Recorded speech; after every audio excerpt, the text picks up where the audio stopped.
focusing more on the submission, okay?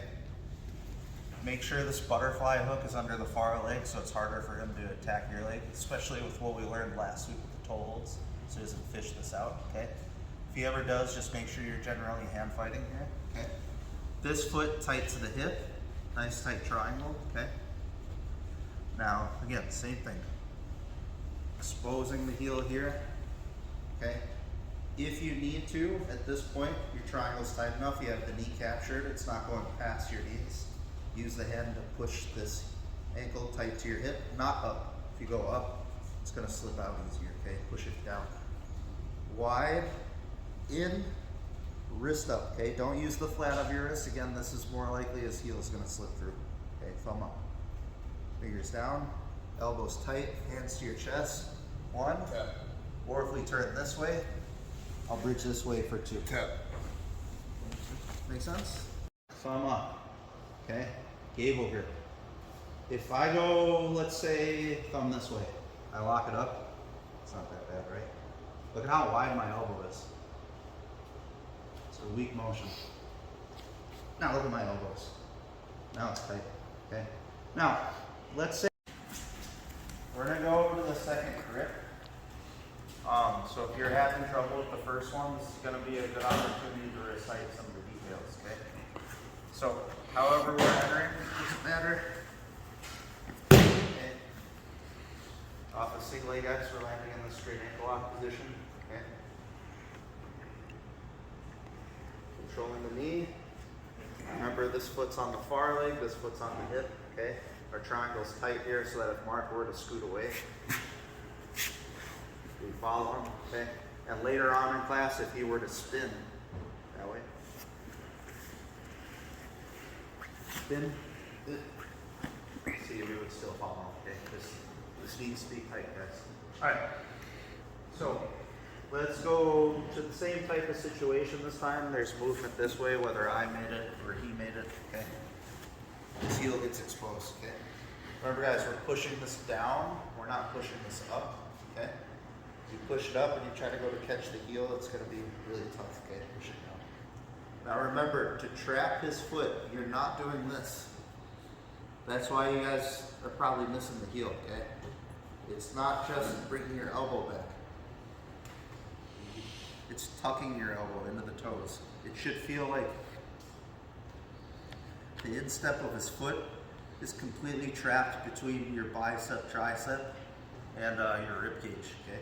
That way when you lift this up, it's already automatically going into place. And again, your thumb needs to be up, okay? Don't do anything except turn your thumb up, okay?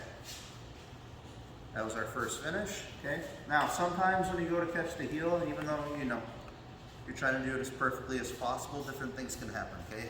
It can slip up to your elbow, okay?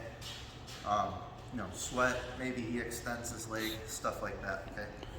So, when we're drilling the second finish here, I want you to pretend like the bone of your forearm is on a single track against his Achilles here, so we don't lose the heel, okay? So when we go to the second finish, I almost want you like sawing your forearm up until this gets to the elbow, okay? Now, the reason why we would use a second grip here is if I gable grip here, there's a ton of space. If I go to finish a lot, he'll point his toes, turn his heel down, and he'll slip out of this, okay? So when we go up here, I need to close the space, okay? Watch. We're gonna switch from palm to palm to wrist to wrist. Here. Curl. Don't do this. That's gonna widen your elbows. I want you to curl your wrists like this, okay? Now from here, that should generate a strong finish. And again, if Mark turns this way slow, we can bump into the shoulder, and that's gonna be even worse, okay? One more time, real quick.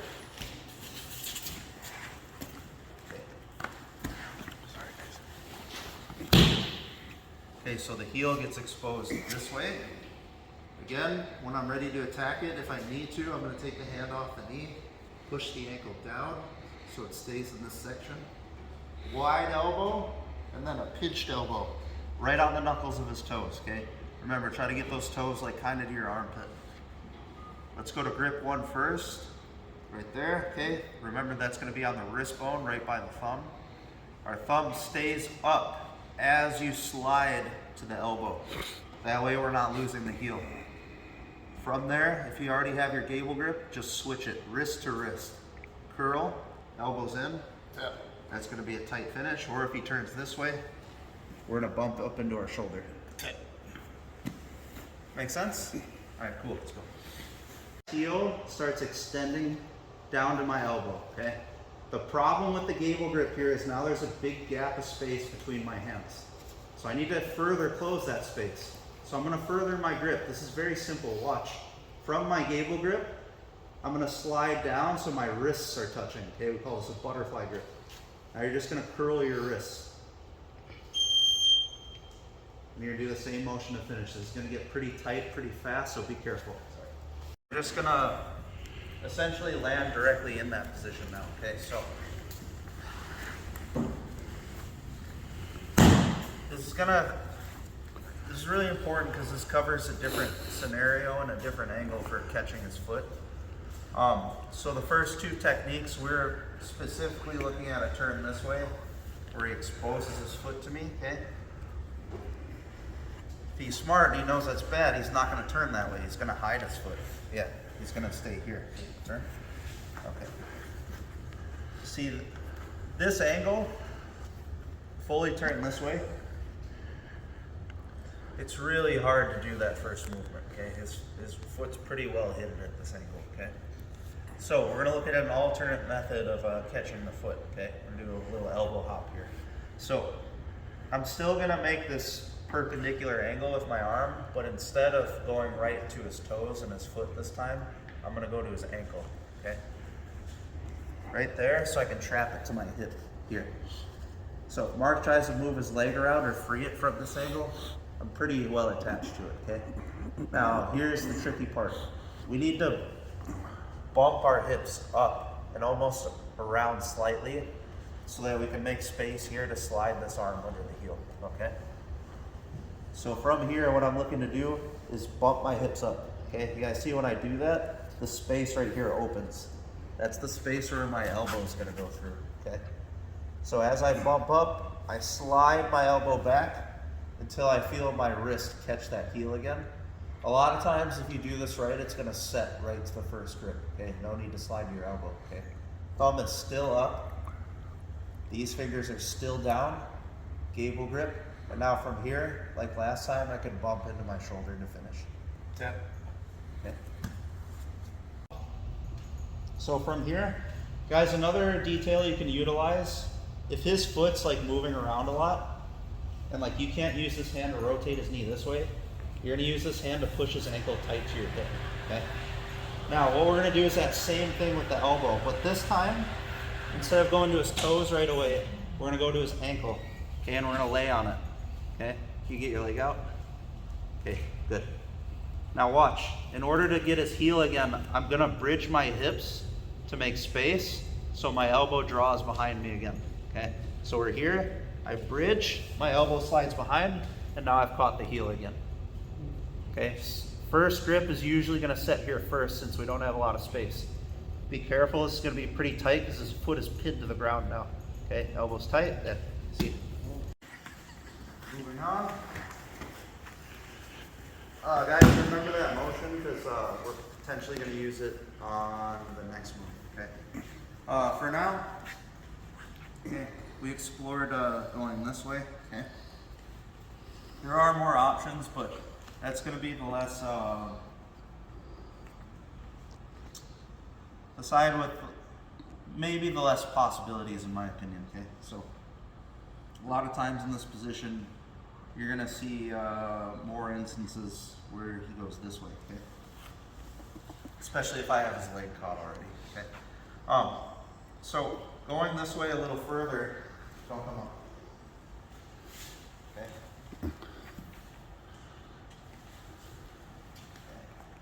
It's going to open mobility for this leg to come over. Okay. So let's go back.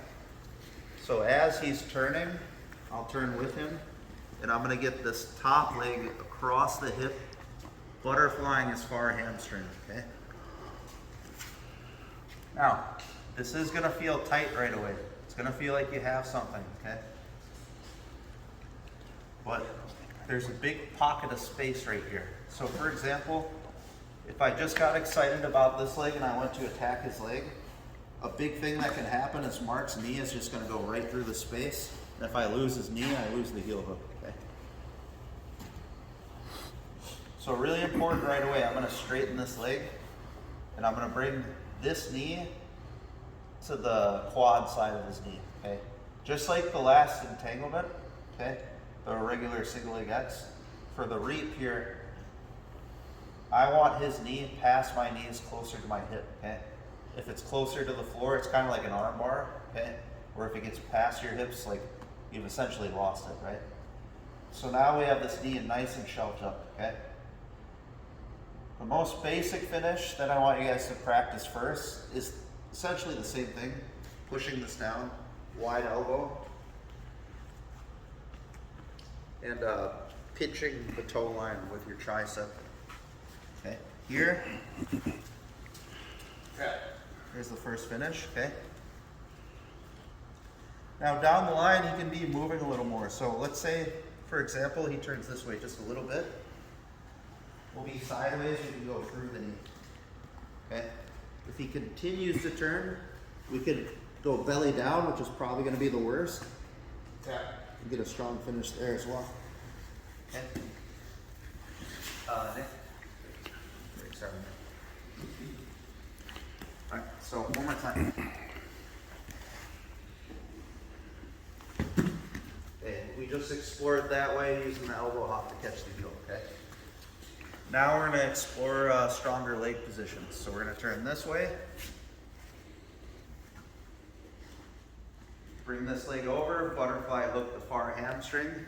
We can also keep this knee tilted out so we have like a push against his hips, okay? While we're looking to get this leg straight. Guys, also too, while you're doing this, like, I'm looking to get my triangle first and not grab the leg, which means I have my hands free. If you need to, while you're adjusting this leg, a little tip here, you can just take this hand, kind of like we did last time, and control his knee with it, so it stays shelved up, okay? Straighten this leg, hold the knee in, and then make your triangle so this knee is nice and bundled up here, okay? Push the heel, push the ankle down, wide elbow, tricep in. Remember, across the toe line, not on the toes, okay? Thumb up. It's the first finish, okay? Turns this way. Sideways finish. Keep turning. Belly down finish. It's bridging. The bridge isn't strong enough. So here, I continue the motion with my hips if this isn't strong enough, okay? I'll keep turning this way, okay? This time, move with me a little bit, okay? Yes, okay? Now we're going sideways into the knee. That can be pretty tight as well. But now if I keep turning down, it gets belly down and it traps the knee to the mat. That can be really devastating, okay? So, turn this way. Let's say Mike starts getting up, like he gets up to his, get up to your knee. That's when this is going to set even worse. Okay? But we really go up to your knee again. So if you go here and you do throw your leg over, just lock the triangle here right away. Okay? You don't necessarily need to go to that butterfly hook on the far leg. Like, you could just go right here and like, look, I already have his knee shelved up. Then we can go to some finishes here and the belly down finish. Okay? It's essentially the same thing. Okay? Let's go back. So, you guys see that's a little trickier and more time sensitive while you're in motion. So that's why I recommend when you do that last technique, if you're new to something like this reap here, you just keep it in more static positions where you can practice all the details here. Okay. All right. Let's just go right to the last technique now, okay? It builds right off of that, okay? So, what it specifically builds off of is what I said about the last one, where it's time sensitive, okay? So, especially, we did this during the summer, especially if I already have his heel caught, okay? Mark is gonna turn, and he's gonna keep turning before I make this tight enough, okay? Now in that roll, I have an opportunity to free this leg without a lot of consequences, right? I mean, last week we looked at if we're here and I try to free this leg, he could potentially attack a toe hold here. Yeah, not good. So let's turn this way. So while we're in motion, okay, while he's on the run, okay, that can be one of the better moments to start thinking about taking this leg out. So we start to spin. As we're spinning, my leg comes out and it's gonna come over the knee here, okay, for outside Ashi. So from here, remember this is the biting leg. So let's stay with this leg on the bottom for now, okay? This leg on the top, okay? If you get to outside Ashi or you land to outside Ashi without the heel caught, sometimes it can be hard to fish it out, okay? In my opinion, this can be one of the better times to use the elbow hop since we have a poor rotation on the hips here. Make no mistake, he could still potentially try to turn and expose his heel to me and I could catch it, okay? But a lot of times he's gonna be hiding this from me, okay? So again, all the details are the same. Tricep in front of the ankle, palm out, bump, slide this back, there's the catch. Guys, remember from toe hold week, we have a good opportunity here to use our hips, okay? So I'll get that triangle right above his knee, okay? Bump my hips, and I'm gonna push my hips through the knee as I pull the heel in, and that'll make a tight finish. Now that we're here though, okay, I wanna add another aspect to this, another grip, and another situation and problem he's gonna present to me. Mark's gonna tuck this back leg, he's gonna come up to his knee, and to stop me from pressuring into his leg, he's gonna start to stack me here. Yeah. See, like this, I don't have a really strong motion, okay? So right here, let's make sure we're keeping this triangle tight, okay? From here, I'm gonna switch my grip again. This thumb is up, this thumb's gonna go down, and I'm gonna use my wrist bone to scoop up his heel while my tricep is still pushing his toes, okay? To encapsulate this, I'm just gonna take my hand, grab my bicep, bring my hand towards my face, extend my hips as I pull the heel towards me. Sorry. Okay. Okay. One more time, Troy. All right. So we're here, he starts to spin. As he's spinning, I should have an avenue to take this leg out from time to time. And a lot of times it can come out by itself, okay?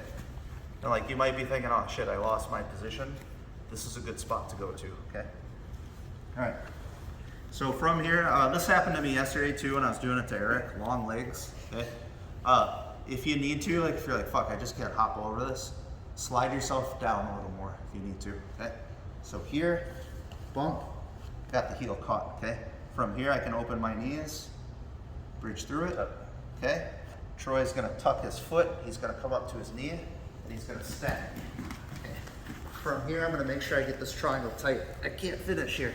So I go thumb down, scoop it, grab my bicep, hand to my face. As my elbow and tricep is pushing his toes out, my top wrist is pulling his heel in as I bridge my hips through the knee.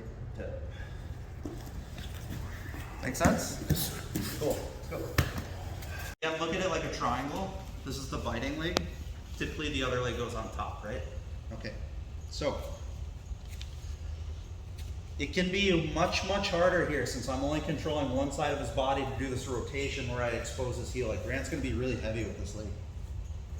So the other entry we worked was the elbow hop, okay? The elbow hop can be effective here too, okay? So again, bridge, catch the heel, okay? Now, let's look at a third grip, okay? What Grant's gonna try to do sometimes in this position is come up to his knee, okay? And if Grant stacks me here, it can be really hard to finish the heel hook crunched up like this, okay? So, this is the third grip. Instead of gable gripping, I'm gonna take this hand, I'm gonna go thumb down over the original hand. I'm gonna grab my bicep like a rear naked choke, and I'm gonna bring this fist to my face, and again, bridge into his knee. Be careful, this is the tightest one. You know when you're when you should. Okay. Guys, one other premise we should discuss for the third grip is something that's just as common as getting stacked here. So a lot of times when we catch the heel from outside Ashi, okay, right at the end here, like one of his last defenses can be him hand fighting, okay? So Joe's gonna reach through, he's pulling on my elbow, okay? It's not freeing him, but that pull goes directly against my pull on the heel, okay? So even if I switch to grip 2, sometimes it's not as tight. So something I can do here when he's doing this is actually pull my arm all the way out, keep this false grip here if I need to. And again, go thumb down with a third grip if you need to, okay? So, one more time. Another situation for the third grip is when we're dealing with a really intense hand fight here, okay? So, again, I managed to get Joe's heel out here. I have the first grip, he's hand fighting. It's pulling directly against my pull, okay? I'm bridging into it, I'm giving it everything I got, but this pull is just too much. I switch to the second grip maybe, same problem, okay? So as I'm dipping in, I'll free this hand, get the false grip if I need to, go thumb down, get a rear naked grip, and start bringing this to my face as I finish. The reason why this works is if Joe pulls on my arm now, it's going in a different direction. It's not going that way, it's going up. Go ahead. So look, he can pull, but I still get the finish. Okay? So that's another scenario where you can use that grip.